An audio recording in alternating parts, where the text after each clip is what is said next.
up, we have two sleeper shortstops, and the shortstop can be kind of a difficult position to fill out because what is considered the elite is always changing.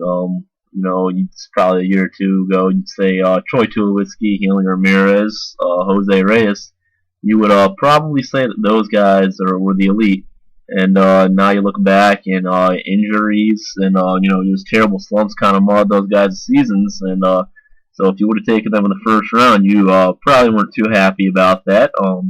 But that's the great thing about baseball is there's always changing who's great, who's not. Everybody gets a chance. It's always interesting to try and predict who is going to have the big seasons. And so now I'm going to try and pick some sleepers for you here, and the first of which is Alcides Escobar of the Kansas City Royals.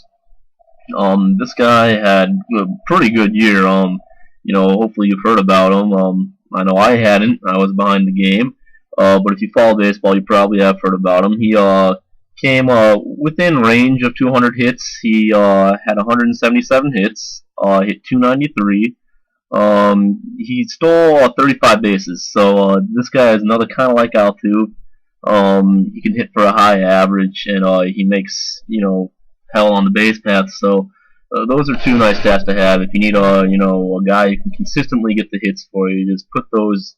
Even if it's not 10, 15 points a night, if you can at least get points on the board, that's pretty big. And again, stolen bases often count for a lot, and this guy can get you 35. He can probably get over 40 the next season, so you never know. This guy's a pretty solid pick in a fairly, what's the word I'm looking for, a weak shortstop crop. So look for him to help.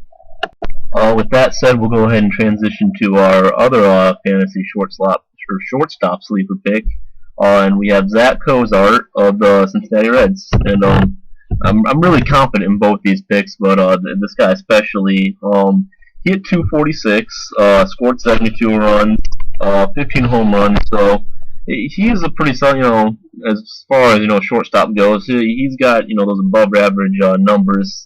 So guy, I'd say look for improvements in those home runs. They're saying that he's gonna wreak havoc on the base paths. He only stole 4 bases last year, so I won't jump the gun and announce that this guy is the next Ricky Henderson or anything. But this guy, I'm sure he's gonna get that average up.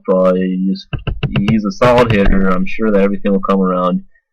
This guy, if you can't get a shortstop, like I said, it's a thin shortstop market as far as fantasy picks go. This guy is going to be a solid choice.